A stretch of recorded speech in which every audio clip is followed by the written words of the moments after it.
90% of disease is caused or amplified by stress. Why is it that as women, we so often neglect ourselves and don't make our self-care a priority? Gosh, I am right there with you, ladies. I get it. Like, we get so busy with things, right? But here's the thing, that if we want to have a more regulated life, it is true, my clients report to me all the time, that when they're doing their self-care, their soul care, they're really nurturing themselves, life goes really well. And then when we don't, we neglect ourselves, woo, we have a lot of this going on, and it's reflected in the whole house, with our husband, with our kids, all the way around. All right. So it really is our responsibility, not our husband's job, to make sure that we are making time to take care of ourselves. And it is a journey of learning how to love ourselves. So I'm glad that you're here. And so if you're struggling with a lot of this, right, I want you to be sure to watch to the end, because I'm going to share some strategies to help you conquer the resistance and to really go all in on taking care of yourself and creating what it is that you really want. Okay. So if you missed the last video I did, be sure to check the link down below, because I did a fairly long video on loads of ideas about self-care. You don't want to miss that. Okay? I'd love for you to post a comment below about what of all these strategies that I'm going to share resonate the most with you, because your comments, I love reading them, and it makes a difference for other ladies, and certainly subscribing as well. It tells YouTube that you value all of this content, okay? So we are really going to be flipping the switch to create more success with your self-care, so that you are on less of that roller coaster throughout your whole life. Though we think that we've got to throw in one more load of laundry or head off to the grocery store for one more thing that we forgot, right? What if that isn't as critical as you think? And that actually what matters most is taking care of yourself. It really and truly makes a huge difference. Just try not doing it for a while and you'll see, all right? But on the flip side, when you do it regularly, you're going to see the results as well. And I want you to start building that evidence. But I first want to share that how this reminded me of the story of Mary and Martha. And as I was reading in Father John Bartnick's book about the better part, right? So he goes into the Gospel of Luke, chapter 10. And it really is so easy for us to overload our agendas with so many activities and commitments, which really are beneficial. But all of these things, we lose sight of the main goal, which is to know, love, and imitate Christ. And doing that in our relationships. When we're empty, my friends, I'm not so sure that I always show up Christ-like when I am exhausted. It makes a huge difference.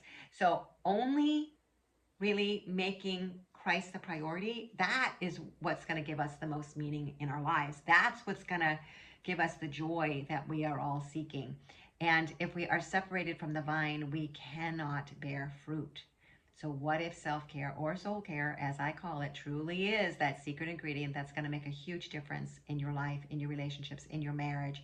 If you're struggling and you think, oh gosh, it's not going to make a difference in my life, my husband's just a pain in the neck, he's a problem, he's right, fingers pointing over there. No. Give it a try, all right? I promise you it will make a huge difference. So because Father Bartnick actually points out that if we're starting to show up more like Martha, and maybe we want really, it's a sign, it's a red flag that our prayer life is off and that we're not spending enough time at the feet of Jesus. So that's kind of a check-in, all right? But what I take it from me, right? I spent so many years on that role, that rat race, right? Running, going, volunteering, doing all the things. And then my body's now in my old age. Yeah, I turned 60 this year. So it's saying slow down, and it's telling me, it's giving me clear medical signs, and that I need to chill out more and to live more peace, more calm. So that is where I am personally heading.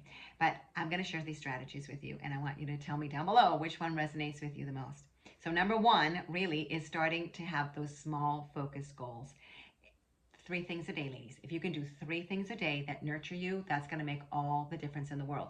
So as I've shared in that other video that I posted down below, it doesn't have to be big things. It doesn't have to be a mani-pedi every day by any means. It can be having your favorite beverage in a fun cup, right? It can be having a fun candle, all those little things, all right? I'm not going to repeat all that because that's in the other video.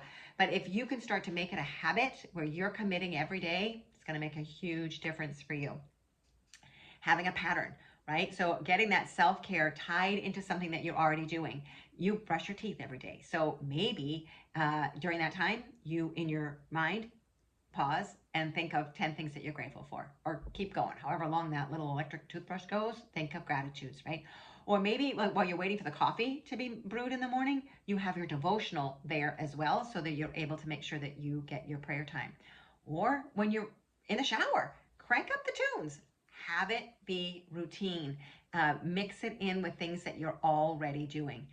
Number 3 is to make it easy. Like if you're spending time in the car, put your lipstick in there, maybe a nail file, maybe even a little perfume. Have an audiobook queued up, have podcasts ready to roll so that your travel time now becomes soul care time. And then number 4 is to use triggers or cues again to remind you. So whether it's that toothbrush, whether it's could be dish soap by the sink, that's where you have your hand lotion, your favorite hand lotion that smells so pretty, and that you pause and give yourself that much deserved hand massage. Okay. Number 5 is to monitor your progress and celebrate your success. Many of you track how many ounces of water you drink. Many of you, my clients, will have a journal, and if you're writing down the things that you do and how you feel when you do it, like, oh gosh, going for a walk, I felt so good to just go for a walk, or I had no purpose, I was not in a rush, I was noticing the flowers, I could hear the birds, oh, I felt so good. Jot those things down, because what it's going to do is start creating evidence in your brain of how much self-care is worth it. All right, you want to build momentum, and as I shared in that other video too, using bracelets is a great way to track it. Number 6 is to show yourself compassion. So if there's a day when you just don't do it all, please don't go to shame and blame. Don't beat yourself up. That's not going to help. Instead, giving yourself compassion will count as self-care, because you're going to go easy on yourself, and you can regroup and be like, okay, so I noticed that I didn't do my self-care today. I wonder why. Sit with that, figure out what's stopping you, and then go take a hot bath, or I don't know, rub some body lotion on. Take some prayer time, okay? You can find a way to get it in. Number 7 is to get a self-care buddy. So it's always more fun if you're connected, certainly in our Facebook groups, the Happy Wife community. If you're not in there, come join. And my clients, we have another secret Facebook group. Ladies are posting ideas and checking in with each other there all the time. But having a buddy makes it more fun and will hold you more accountable. And number 8 is to commit in all aspects of your life. So some of you will tell me that, well, you know, I'm a nurse, or I'm a teacher. I'm busy all day. I just don't have time. Okay, no, I'm going to challenge you to get creative. Maybe instead of burning a candle, you could get one of those little Scentsy plugins so that you're smelling homemade cookies all day. Or, you know, just to make sure that you take your breaks, get up from your chair once an hour and stretch, right? Stretch. It doesn't have to take long, but it can make a big difference. Looking outside, noticing the breeze, notice the blue sky. That can trigger your vagus nerve to really open up the beauty of God's creation. And it can just really is a powerful thing for your brain, the vagus nerve, okay? And then number 9 is to note the hows and the whys. How do you feel when you do your self-care? Notice that difference, write it down. I did mention that before. But also having a list of what makes you happy. Because when I first started doing self-care, I was like, I don't have time for this, and I'm exhausted, and I don't even know what makes me happy anyways. My coach invited me to just pause and start noticing. Okay, so I'm inviting you to do that. Pause and notice and write it down, because on those days, like when if I'm really having a bad day and I don't even know what makes me happy, I can open up my journal and I can see it in there, and then it's like, oh, right, turn on the music, girl. Like my kids even know that that's what lots of times mom, and they would plunk that CD in the van back in the day, right? Notice, write it down, have a resource to go to know the things that you can do quickly, all right? And sometimes it might feel like, oh, this is just, it's not going to make a difference. That totally was my argument early on. And my coach again challenged me. And then one day I noticed just how happy I was and what a difference it was making, okay? And number 10, the most important strategy really is to work on your thoughts. Because it's always your thinking that's going to make a huge difference in whether or not you actually do your self-care, whether or not you value yourself, what you're telling yourself. For instance, if you're thinking, oh, self-care is just selfish and it's not going to make a difference anyways, and oh, I got too much to do, and gosh, it's so expensive.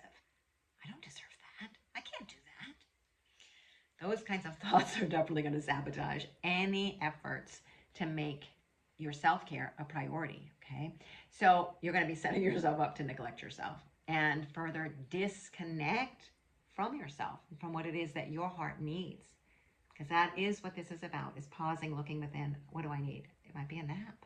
A nap doesn't cost anything, but do you deserve to take that time? So instead, right, I really want you to capture the thought and start to unravel it. And when you think of doing self-care, what's a different thought that you could tell yourself that's going to be more empowering? Something like, I'm learning how to love myself. I'm learning how to value self-care more and more because I'm seeing the difference that it makes. I am becoming the kind of woman who really does stand for herself and has her own back by taking care of myself. Making time for myself benefits my whole family. Yeah, I'm actually creating love and life the more that I take time to pause. Wow, this is so much fun. Self-care is so much fun. Thank you, God, for giving me this opportunity, right? Helping me to get creative and finding ways to love myself. Those kinds of thoughts, my friends, are going to make a huge difference to get more of the stability that you're looking for and less of this in life. Following these kind of strategies, women really do cultivate that consistent self-care habit that goes for the long haul and creates a life that you truly desire. It's going to help to regulate your mental health, your emotional health, your physical health, all of it over time. Creating, think about it, right? Who do you want to be? Do you want to be that stressed up, jazzed up woman, or more calm and peace? Okay? Get intentional. And as you learn how you really feel loved, the things that move the needle for you, and you set that intentional to make self-care a priority, your life is going to keep improving. Your marriage is going to improve. Trust me, if you are in a pit right now thinking that nothing is going to save your marriage, I invite you to let go of whatever he's doing and all the complaining, because that's just sucking energy out of you, and instead focus on getting curious. How can you find happiness in your day? Now, if you're struggling with all of this, I invite you to be sure to be in our Happy Wife community. And if you're a client, you can be in my secret Facebook community as well. You can schedule a free relationship call if you want to explore working together to be in groups like that. Go to createmyhappymarriage.com. Join the free Facebook group at the Happy Wife community for Catholic women. And I am standing for you, really, to get those consistent habits that are going to pay dividends for so long. And you're going to feel that joy of the Lord in your heart. I'm Coach Carol, and I'm standing for you. God bless your day.